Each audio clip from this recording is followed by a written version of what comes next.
So I've been on this new wave lately, and if you listen to recent interviews of mine, then you probably have heard me say this, but I've been removing the phrase bad financial decisions from my vocabulary because I don't believe that people make bad financial decisions intentionally. I think that people make what they feel like is the best decision for them in that moment. And of course, in hindsight, we could look at any financial decision that we make and say, that wasn't so great, right? Or I would do something differently. That said, I don't think that any decision that I've made around money has been a financial mistake. Welcome everybody back to another exciting show of the About That Water podcast, where we help the sandwich generation build strong financial habits so that they can talk about money, enjoy their money, and spend their money with confidence. So today, I have one of the awesome guests that I haven't talked to you in such a long time. Actually, I talk to him like regularly. But I'm just glad to actually have him on the show since 2022 to really catch up for everybody else to see what he's been going through. The ultimate famous guy, Rahkim Sabree. How you doing, Rahkim? I'm good. I appreciate the glowing welcome. Because I think last we chatted, you were in the process of like writing like your second book at this time. So now it's finally out, which is Overcoming Financial Traumas. Yes, How's sir. that been? It's been good. This is my third full length book, and this is my first traditionally published book. So a little bit of a different landscape in terms of the expectations, the support, what marketing looks like, what deadlines look like, the whole thing. But it was definitely a labor of love. I had to crank out, the 50,000 words in I think 6 months they gave me. Jeez. Um, Wow. but yes, we're done. We're done writing. The book is actually out next month. So we're in the printing phase. Everything's been finalized. The endorsements have come through. I'm really excited about this book. I think anybody who has read any of my previous books will notice significant growth in the writing process and the way that I talk about these concepts. And anybody who has listened to me talk about financial trauma will also see significant growth as I've had to kind of dig deep into research and interdisciplinary fields to come to the conclusions and really expounding my perspective on financial trauma in this book. So very, very excited about the work. Yeah, I'm excited to get a copy. I'm glad that this one doesn't have any skin tones this time. Well, I mean, we don't know, right? It might be issue with the printer this time, so we'll see. I know, right? Every time. And maybe I might luck out, you know what I'm saying? It might be like a shiny Pokemon, you know what I'm saying? It might come through. Exactly. So, before we even dive into all of this, what is your true definition of financial trauma? Yeah, I like this question. So financial trauma is any instance observed or experienced that has a negative impact on the way someone views, interacts with, or believes about money. Yeah, because I wanted to start off with that mostly because it kind of sets the tone for this conversation of for those of other people that never heard of it, they kind of get an inkling about it, but rather hear it from the source itself. You know what I'm saying? You might as well. Your name is synonymous with it at this point. That was the goal. That was the goal. Yeah, because right now at the time of this recording, we going through a furlough, and according to CNBC, they saying about 750,000 federal employees are actually furloughed. So, and it's actually impacting 2.2 million federal workforce that are out there. So, with that being said, you wrote an article talking about quiet cracking. Can you talk about that a little bit more for the audience? Yeah. That article was of the recent articles that I've written. That article was the most viewed. I forget where it sits right now, but definitely in the tens of thousands of views. And I think the reason for that was because it was resonant with a lot of the people who were reading it. So really quickly, anybody that doesn't know my story, in 2021, I quit my job, or I fired my boss, as I had phrased it. And a lot of the environmental factors that existed within the workplace and ultimately impacted my mental health, my physical health, just the trajectory of what my career path would look like in the years to come, had to do with what I now not define, but what I now call workplace financial trauma. And so workplace financial trauma is, it kind of speaks to the behavior or the reaction that individuals have to having to go out and engage in what I also refer to as economic warfare, right? So you're going out and you have to make money. And so you have to deal with certain things, certain conditions, certain standards and culture and what have you, in order for you to make money, in order for you to survive. And so the phrase quiet cracking was a random phrase I guess somebody made up, but it spoke to an issue that has existed for a very long time. And I think with the big contrast that, not that I was trying to draw, but that I noticed when I talked about firing my boss back in 2021 and this quiet cracking phenomenon in 2025 is that not everybody has the privilege by way of resources to remove themselves from the harmful situation that exists within the workplace. I was fortunate to be able to do that, but some people have to stay in an environment that is toxic, that is causing them harm physically, mentally, psychologically, emotionally, what have you, in order for them to secure that paycheck.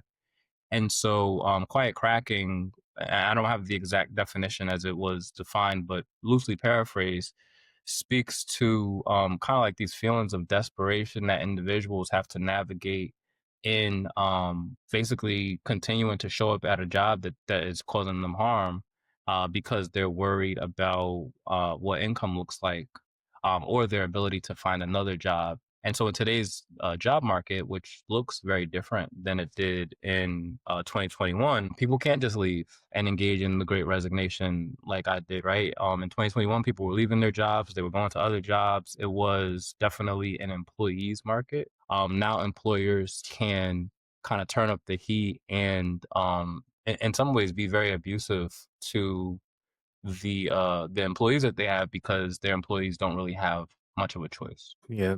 Like, what tools should somebody have in their playbook to kind of help, um, as you could say, deal with the pain or deal with that particular issue when they going through this? I think having the vocabulary or the language to describe what is going on is a huge first step, right? Even if you feel powerless in your ability to make a decision after realizing that, this is the lay of the land, I think that so often we end up, when I say we, I'm talking about people in general, end up in these cycles of questioning ourselves around, whether or not we're bugging, right? Or am I the crazy one? And, am I experiencing this by myself?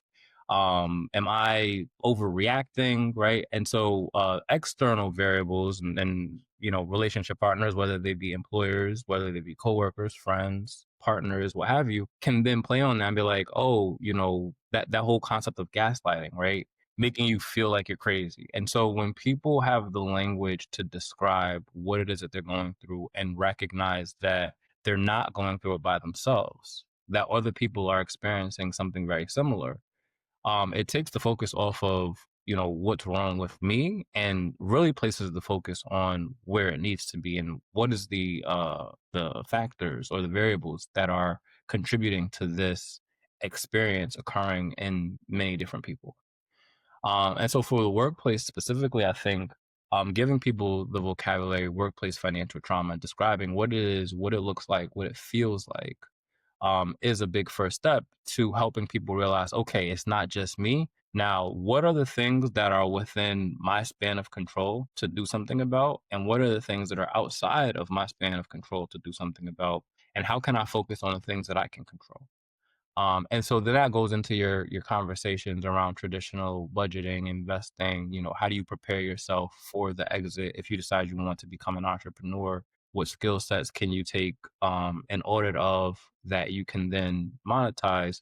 Or if you want to make a career pivot, what skill sets can you take in order to execute on this pivot effectively? I Mm, think relationship a little bit different, right? Because a relationship is a commitment, right? It's a commitment on both sides, and you choose that person every single day, and you hope that that person chooses you as well.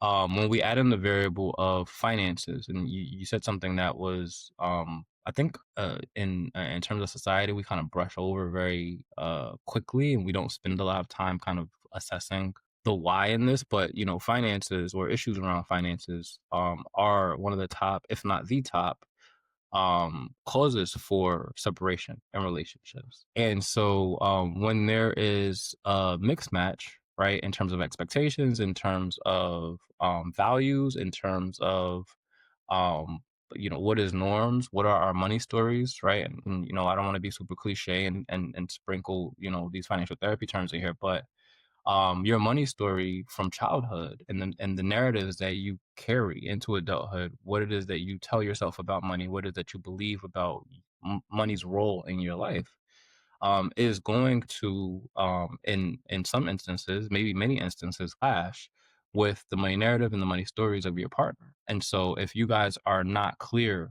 on what is the foundation that you're operating from, not what is the articulated foundation, right? We can say we're on the same page in terms of wanting to save, in terms of wanting to invest, in terms of wanting to buy a house, have children, all the things that have financial implications. But if we're not understanding what are the unconscious drivers of our behaviors with money and our beliefs about money and the role of money, not only in our lives individually, but in our relationship collectively, then there's going to be a clash. And I think that, financial therapy is one of several options that people can pursue in an effort to solve that, right? Because again, financial therapy provides vocabulary, provides language to pinpoint this is what a money story is, right? This is what your narrative looks like. Is it something that you are in alignment with? Is it something that your partner is in alignment with? How do we move forward and get as close to alignment as possible? Because sometimes it may not be possible, right, for you to be in 100% accord. And as you grow in your relationship, the variables that surface or that will influence your money story, your money narrative, how you want to move forward may also change, right? So I do this exercise specifically around financial trauma when I'm working with groups, particularly with groups of helping professionals, so individuals who work with other individuals, where I identify the 6 sources of financial trauma. And then I do a lifespan mapping of where you are right now backwards. Where did you experience any of these 6 sources of financial trauma? And maybe you experienced one of the 6 sources of financial trauma in childhood, and then you experienced that same source again in your early or late adulthood. But in childhood, you weren't in a position to do what you are or what you may be in a position to do in response to that source of financial trauma as an adult. And so, even though it's the same source, your reaction to that source can look different in a different stage in your life. And I think, just kind of protracting this outwardly into all matters of money, right? It doesn't necessarily have to be related to financial trauma.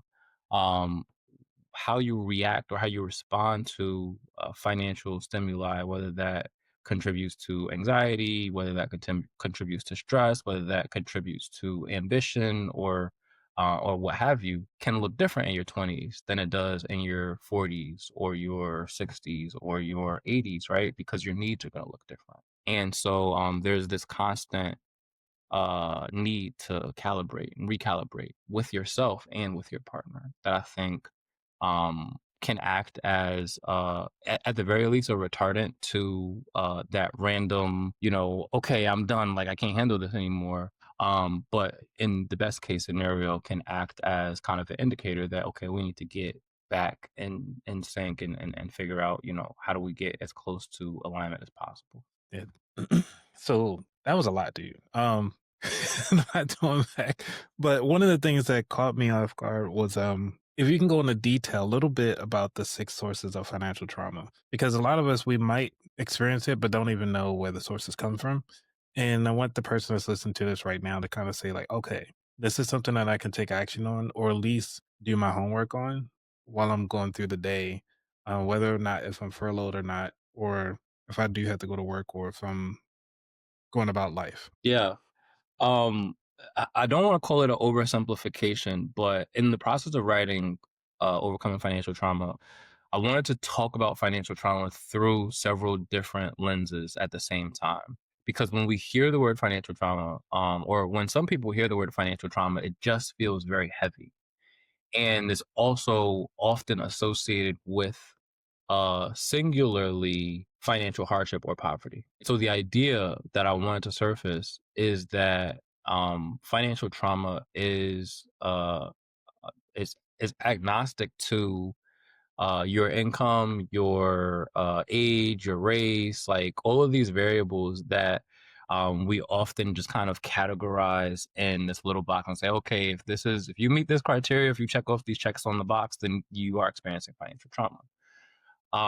So some people in this space will acknowledge the six sources. Some people will say, oh, well, you're just taking one thing and you're spreading it out, whatever. For the sake of the person that's listening, the six sources of financial trauma are genetic or generational, right? So I talk about what are the stories and ideas about money that we pass down culturally from generation to generation, and also what is the epigenetic impact, right? And so that is biophysical, the expression of genes that change based off of experiencing trauma and stress in a previous generation or in the present generation that goes through onto the next generations, right? And so, funny enough, I seen a post not too long ago that, and I didn't dig into it because I was just like, oh, this just validates my point. But I seen a post on LinkedIn that talked about how um stress. Well, I don't know if it was stress specifically, but basically how certain variables can impact the sperm that a man has Mm. and can then have further impact on the child, resulting from that sperm based off of change in the expression of DNA, which speaks to epigenetic studies. So when we talk about epigenetics, and this is an emerging field, it speaks to the way that genes are expressed, not necessarily changed, right? And so you might have a greater sensitivity to stress hormones like cortisol. You might have a greater or a decreased like window of resilience or tolerance for certain things, based off of environmental factors, that can contribute to mental health, that can contribute to what is the biochemical interactions that take place in your body. So, dopamine, serotonin, adrenaline, all of those things, cortisol. And so when I talk about generational and genetic financial trauma, I'm not just talking about grandma doesn't trust banks and she talks to dad about not trusting banks, and then dad talks to me about not trusting banks, and these are attitudes that can be changed with information. I'm talking about these biological markers that are also traveling through generations based off of financial stress and or financial abuse that have occurred through external variables.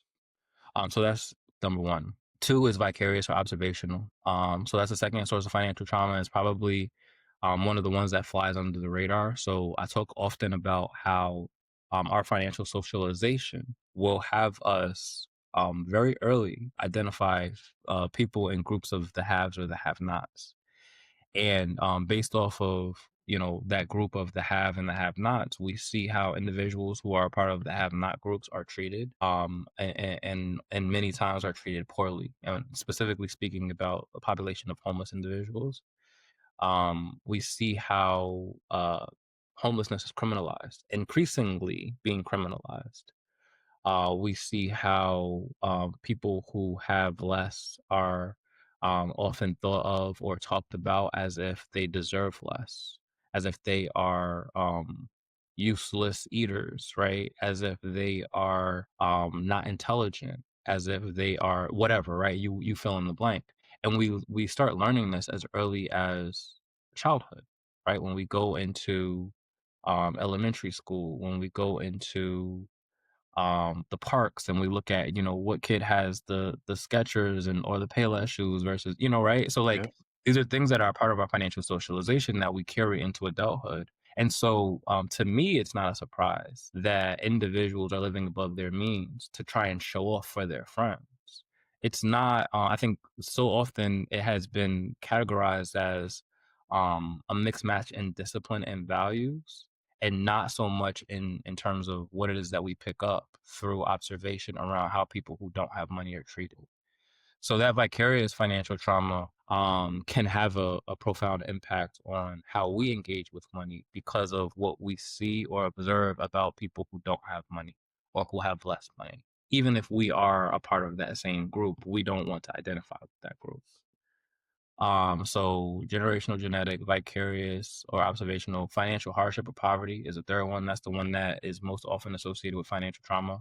So individuals who are, actively going through it. I don't think that I need to spend a lot of time on that, right? Like that is your flagship. When people talk about financial trauma, that's your flagship example. Yep. Four is workplace or employment.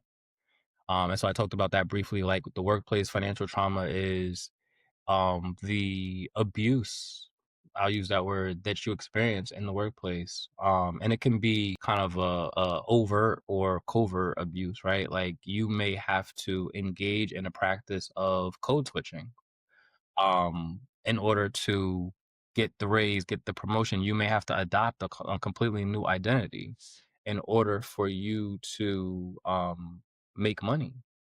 You may have to endure working in an environment that is toxic, that is harmful to your health in the various ways that manifests physically, mentally, spiritually, in order for you to collect a paycheck. And you may work in an environment where there's a wage gap, right? Where white men are paid, I forget what the dollar amount is, in excess of black women, right? Or and everything in between, where you may not be picked for the promotion over, the guy that looks like the guy who's in charge. And then I talk a little bit about what shaped corporate culture and the institution of slavery as one of those influencing factors. So, workplace and employment trauma, I do draw ties to the institution of slavery in this country, um, and how pervasive that continues to be in today's world.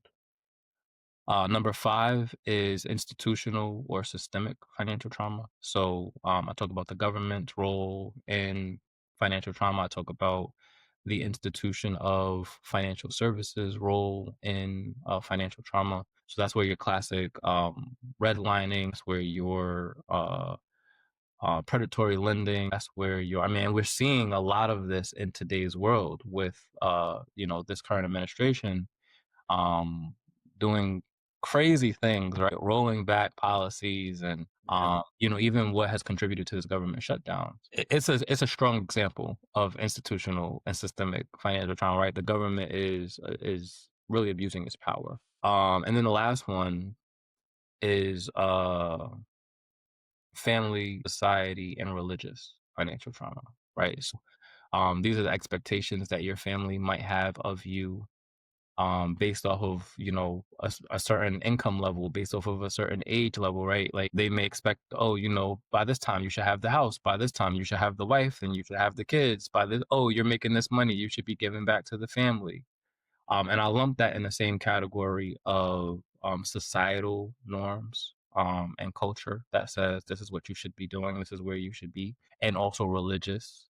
And so I talk a little bit about tithing and the expectation to tithe, and how some of the religious values can influence the individual in terms of how they engage with money. Um, not in the sense that I am downplaying the role of religion or trying to say that anybody's religion is wrong or that they shouldn't practice or anything like that, but from the perspective of encouraging them to be more introspective around how their values tied to the institution of religion can influence their behaviors when it comes to money, particularly if it is in direct opposition of wealth building practices, right? Like if you're tithing when you should be paying your light bill, right? Like that's a problem. And so I talk a little bit about how religion has been weaponized, particularly against Black people during the time of slavery, actually. Um, I pull from Powernomics, so Dr. Claude Anderson talks a little bit about this. I pull from post-traumatic slave syndrome, so Dr. Joy DeGruy talks about this. I pull from so many sources throughout the book, but I think that I cover the six. So that's generational genetic, Yep. vicarious, observational, poverty, financial instability, workplace and employment, institutional, systemic, and family, societal, and religious. Got 'em. So, because one of the things that stuck out the most to me out of those six was pretty much the workplace one. And the reason why I'm bringing up both the relationship side of the house versus just bringing in the income is because all of this is relationship based. And it's like how we actually view ourselves in society, going back to checking a box. So it's like, this is actually really cool to kind of understand like where those traumas are actually coming from. But there was something that you mentioned on Tiffany Grant's episode, and I thought it was pretty interesting. You guys, obviously, her show is a lot shorter, so didn't really get a chance to dive into it. Um, but you talked about really separating yourself from the system, about spending money in society nowadays, and trying to choose to be part of the system or not. Why is it important that we actually recognize that that is a problem? And then secondly, to actually remove ourselves or try to separate ourselves from that. Yeah, great question. And just to provide a little bit more context around that conversation. So, when Tiffany and I were talking, we got into the science of advertising, and how basically like advertising is weaponizing our nervous system against us, right? So our nervous system is what protects us, and I'm oversimplifying this in a very elementary way, but to get to the point, our nervous system is what protects us. It's what lets us know that something is wrong, and so I talk about the evolutionary responses of fight, flight, freeze, and fawn, and how those nervous system responses that let us know, whether or not an environment or a situation is dangerous or safe, shows up in our money. But we're not socialized to view money as a threat. So many times, because of our financial socialization, we are ignoring or overriding our body's bells and whistles that says, hey, there's a problem here. I describe it as a smoke alarm or fire alarm, right? When the fire alarm goes off, when you're cooking a steak, right? You can say, hey, I'm not in danger. I'm cooking a steak, and that's why the fire alarm's going off. So it may startle you in the moment, but you're like, oh, let me go and pull the battery out, or let me just turn the fan on, or whatever, right? You're overriding your response to danger. But if you are sleeping and the fire alarm goes off because there's actually a fire, it's letting you know, hey, there's a problem. You need to do something about this. And either you if you have in your capacity to put out the fire, you put out the fire, you call the fire department, and you get out of the house. Our nervous system is the fire alarm or the smoke alarm. And many times when it comes to money, we are ignoring the smoke alarm. So much so that, we can no longer hear the chirp in the background, right? It's when you don't change your battery. I Yep. use that analogy in the book. And funny enough, as I was writing the book, my smoke alarm's chirp was going off, and I was like, "Oh, look, I need to change the battery." But I use that as a culturally relevant example because so many of us can relate to it, right? We don't notice the chirping until like we record the TikTok video or whatever, and somebody's like, "Damn, you need to change some batteries." Same thing applies with money. And so Edward Bernays, who was the nephew of Freud, the big psychology guy, had trained governments and agencies around advertising science that tie advertisements to emotions, right? So we don't make buying decisions based off of logic, we make buying decisions based off of our emotions.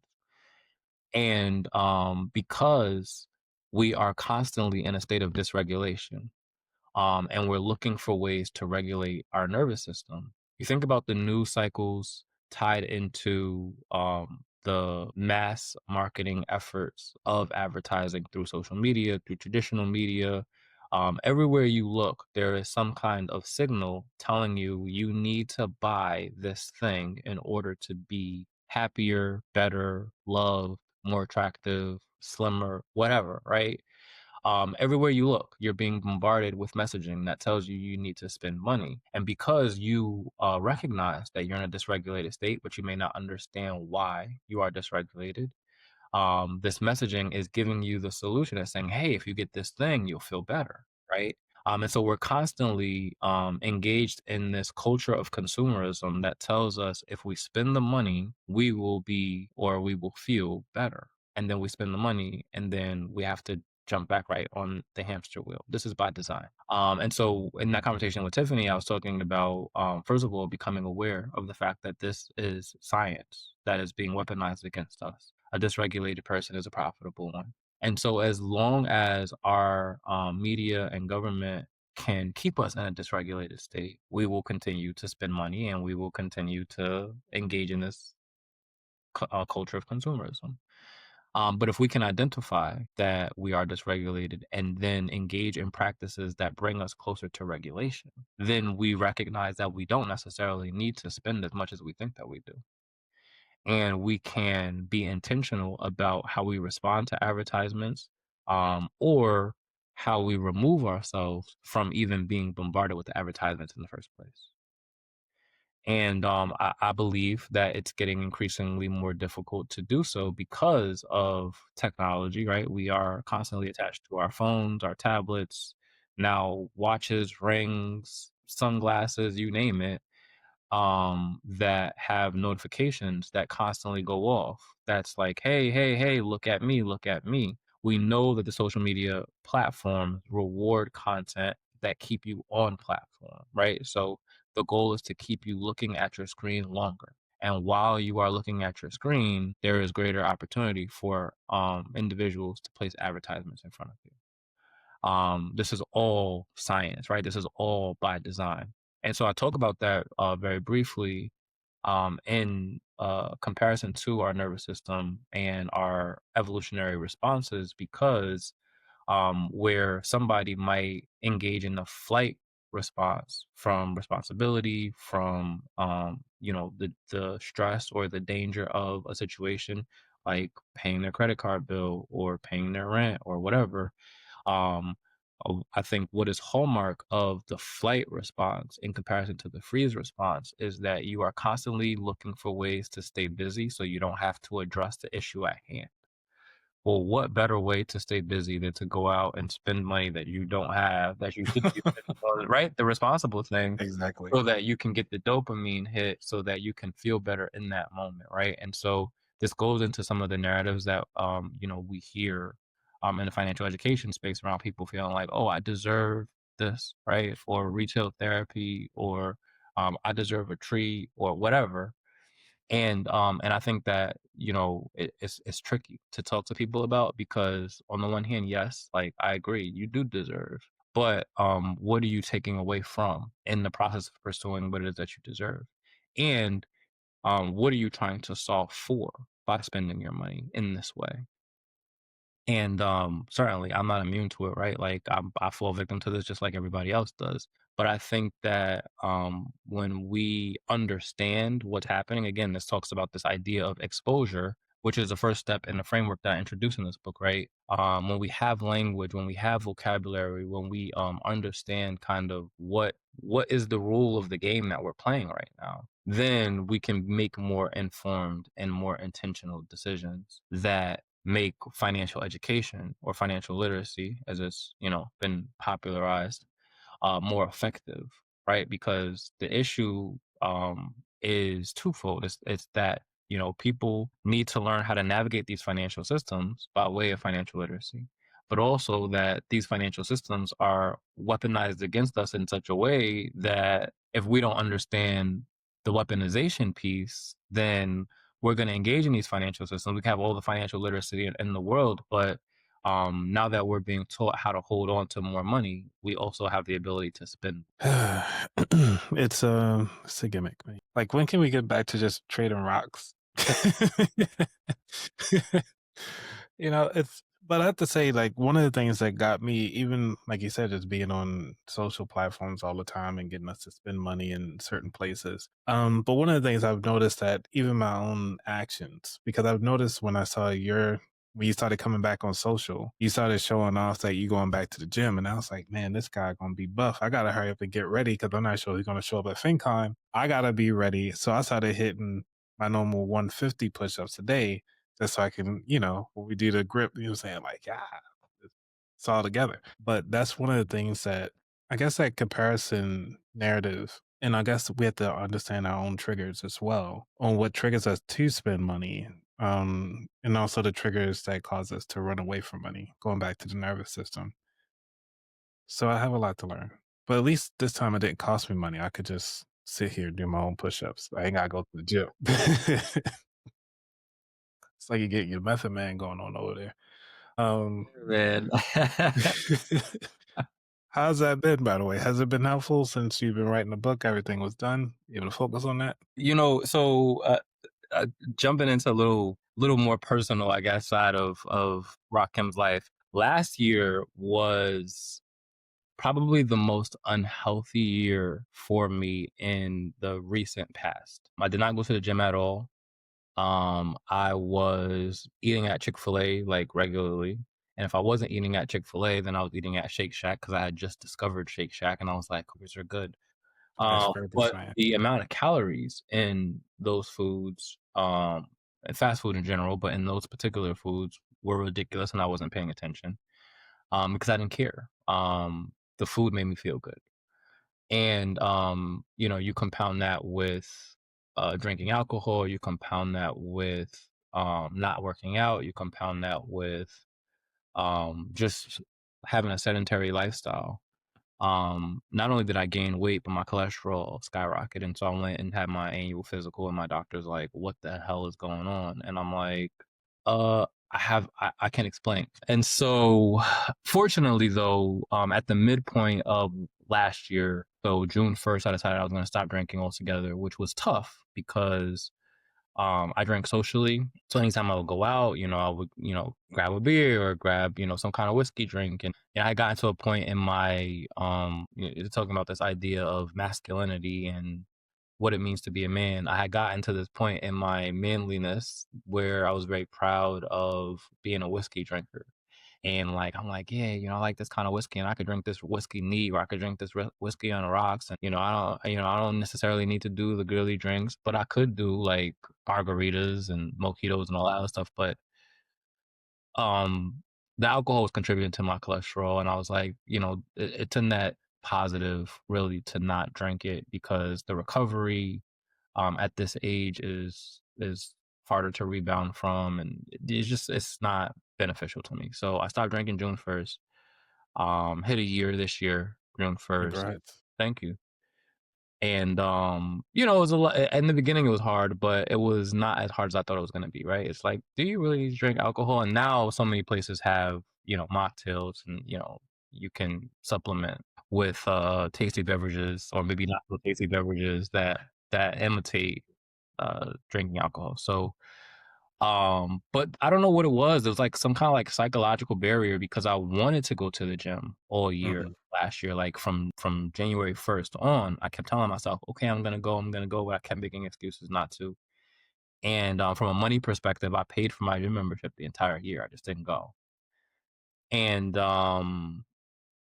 this year I was like, yeah, I can't do this again. From a health perspective, not even just from a vanity perspective, from a health perspective, like I need to be active. I need to make some changes. So uh started slow. January 1st this year, that week, I went maybe 2 or 3 times and I would just probably walk on a treadmill or whatever. By the time February rolled around, I started lifting again. And with the exception to like maybe a week or two of sickness, I have been in the gym consistently at least 3 times a week from January 1st to present. And like at least being like those are the bad weeks. Most weeks I'm in the gym 5 times or more a week. And it's been great for my mental health. It's been great for helping to regulate my nervous system. It's been great for helping me to stay focused and establishing consistency and discipline. It's been great for socialization, so I don't necessarily go by myself. I go with like a crew.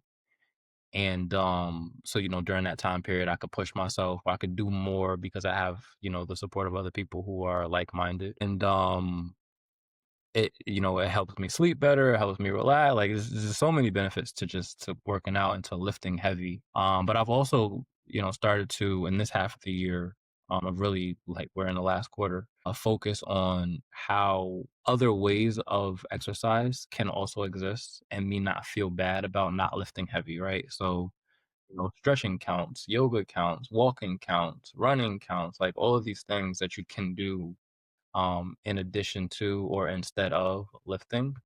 But lifting is my vice of choice when it comes to working out. So I definitely like love picking up things and putting them down.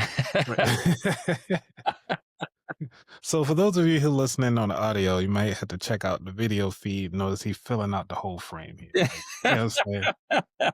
Solid dude. But man, Rakim, we coming down to the third segment of the show, which is the features.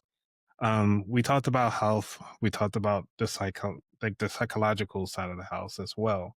Mostly dealing with the finance. Where do you see people as they start to educate themselves about their triggers in the financial space when it comes to financial trauma? This is a good question. I see it as a double-edged sword, if I'm gonna be very honest with you. Financial trauma is trending right now, right? Financial psychology, financial therapy, all of this is trending. So there are people who are jumping on the bandwagon because it sounds cool, it sounds sexy, it's new, it's novel, it's not your, regular financial literacy content. So great for the work that those of us who are committed to growing the field are doing, right? Because we're getting a lot more exposure, we're getting a lot more of an opportunity to talk about these things. Not so great for the people who are like trend jumpers, right? And it's funny, like last night I was just kind of randomly thinking, I'm like, what happened to all the Forex people? Right. Where'd they go?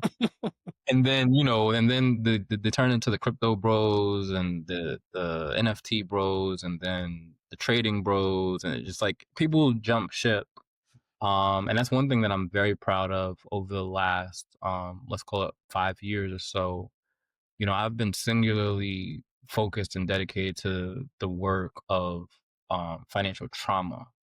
And of course, like, there is more broad focus on financial therapy and growing, what that field looks like. I sit on the board of Financial Therapy Association, financial counseling, working with the AFCPE, and just kind of growing awareness around these designations and credentials and the education associated with being a part of these organizations. But focusing on financial trauma has done quite a lot for me and my brand in that, like you said earlier, it's synonymous with Rahkim Sabree at this point. But I do see people who will talk about financial trauma from a place of being minimally informed, right? Like they can regurgitate somebody else's definition around it, or they can tie in financial trauma to the sale of their financial product or service. And then you're doing the same thing that I'm talking about undoing, right? So that's where I think it's dangerous, as people learn more about how these psychological triggers, and really, I describe financial trauma as an embodied experience, right? So how these embodied triggers show up and influence not just our behavior around money, but how we carry the trauma and the stress in our bodies. um there's always some bad actor out there who's going to take advantage of people, and that's something that I'm concerned about. I think that there's some people who may do it inadvertently. That's something that I'm concerned about. But I think that the people who get the message, who hear the message, and it's one of the reasons why I'm grateful to be one of the first to market, and talking about financial trauma and defining and redefining and expanding the definition and giving cultural and research based and based or experience based nuance to the conversation, is that if I could get to people first, or if I could get to people in a meaningful way, right? So this is the benefit of working with a publisher like Wiley. It's a respected publishers, academic publishers, not, just Rakim decided to write a book in his basement and publish it on Amazon. And that's not, any shade to anybody who self-publishes or any shade to the work that I've done in the past, right? I still think Financially Irresponsible is a phenomenal book. Yeah, it's a great book. But I also think that having the backing of an academic publisher and being able to distribute these thoughts and frameworks around financial trauma in a way that has not been talked about before will help people to start putting puzzle pieces together, and maybe deconstructing where the flaws in financial education exist, because I talk about that, right? Deconstructing where the flaws in workplace culture exist, because I talk about that. Where the flaws in religious and familial culture exists, because I talk about that. Where the flaws in our own behavior exist, and really taking the blame, the shame, and the guilt off of the individual and placing it back in front of the institution, right? And so that is a critique of capitalism as our economic system, and an exploitative one, and how the legacy of exploitation that fuels capitalism, coming from a time where Black people in particular were in bondage, still shows up and lives in the DNA of the Black people who are here as descendants of those individuals. And talking about the legacy of some of these institutions and how they have built their wealth, right? So I talk about, JP Morgan's public apology for owning banks that had slaves as assets, listed as assets on their books, and how, the massive wealth of this country was established on the backs of captured Africans that were enslaved. Um, so many things that kind of put these puzzle pieces together, and then also project out into the future. Like, what can we do differently? How can we reimagine this?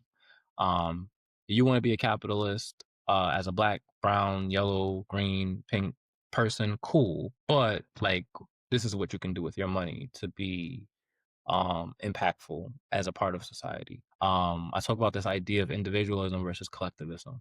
I talk about why we should, and the illusion, before I even get to that, the illusion of us having to do it by ourselves, right? Because you have these boys clubs and nepotism, and the people choose what is familiar to them, right? And so if the dominant culture is a Eurocentric dominant culture in the workplace, and John Smith shows up and Rahkim Sabree shows up next to him, and they have the same qualifications, and the CEO in charge is also, John Smith, he's going to choose John Smith.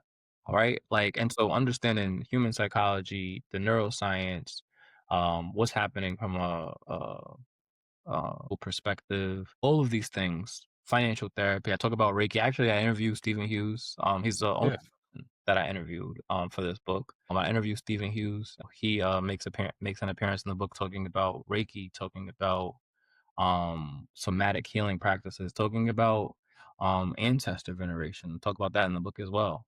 All of these things are geared towards helping people to heal. And so, in answering your question, I see, if people do it the right way, I see the potential for healing to exist. I see this as being an interruption in what is the status quo. I see this as being an opportunity for us to reset. I see this as being very revolutionary. But people have to do something with it, right? I did the work. I wrote the book. Other people can build on it if they want to.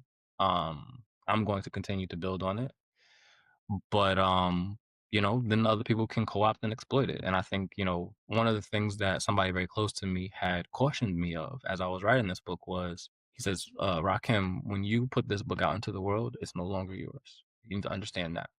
When you put this book out into the world, like, people can do with it whatever they want to do with it, and you need to make peace with that. And so that's something that's like, okay, I did the work, like, it's going out into the world. maybe it will inspire the next Rahkim Sabree. Yeah, so I try to usually take when it comes to that approach, the Buddhist approach, when they do the sand sculptures, well, the sand art. And you always hear about it every year. Some little kid got to run up there and mess it up. And all they can do is just sit there instead of turning over tables. They just get right back down there, just fix it. And then at the end of the day, they even just throw it away in the river anyway, once it's all done. And I think that's one of the things that we miss out in society is the understanding of art. Once we're meant to create something and put it out there, how society sees it is the way how they want to say it. Cause it's like a baker, like, they bake the same things over and over again. You're like, "Man, you don't wanna keep, like, your favorite beignet or something like that, like, this is yours, and don't wanna touch it?" And they even did an experiment with people who are bread makers, and people were making, bread bowls out of them, and the bread makers actually had to sit there and watch their creation being pretty much, in a sense, manhandled because they mutilated just to make a bread bowl. And I think that's a good mindset to have, especially as parents, because the people that are listening are actually part of the same generation. It's like you did your best to provide for your child, and what they take with that information is their experience and their takeaways. Because I know that you even talked about your experience between you and your brother dealing with your father, and it's the exact same moment. It's almost like it keeps showing up in your life, or at least every interview that I came across of yours, that this acceptance of how society views you in your line of work has that actually has that numbed you in a sense, or just kind of provide you a sense of, hey, I'm doing something good here. People are talking about me. That's a really good question. I wouldn't say numbed. I'm still very sensitive to what people say and how they say it. I think one of the benefits of being consistent is that I get to control the narrative um, quite often, right? As long as I keep showing up and talking about it, like people will go back to 2019, right, and listen to an interview from me. Like, yeah, you'll see growth in what I talk about, how I talk about how comfortable I am, on video or how comfortable I am on audio. But like I'm telling the same stories, just with greater depth. Um, so yeah, no, not numb, but I know who I am. And I think as I get deeper into this, I'll learn more about who I am. And so, what can anybody really tell me about Rakim, right? I'm saying it, like I'm putting it out there. So Yeah, I like that. So, with that being said, is there anything that you want to say before we get to the final four questions of the show? yeah, anybody who's listening, definitely go grab you a copy of Overcoming Financial Trauma. It's available for pre-order now through November 18th. It releases on November 18th. I would love to hit somebody's bestseller list. So pre-orders do matter. But if you want to wait until you get closer to getting the physical copy, then that's okay too. I think it's gonna be a super impactful project. I put a lot of work into it.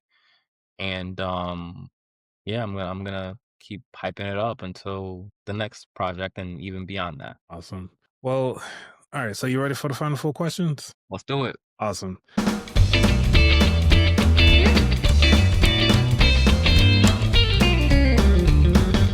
So, these final four questions are just to kind of do a quick deep dive into you about your financial thoughts, really. So, question one: what does wealth mean to you? Mm. I think the definition of wealth broadly is shifting to include more than just monetary success, especially with this trauma informed perspective on money.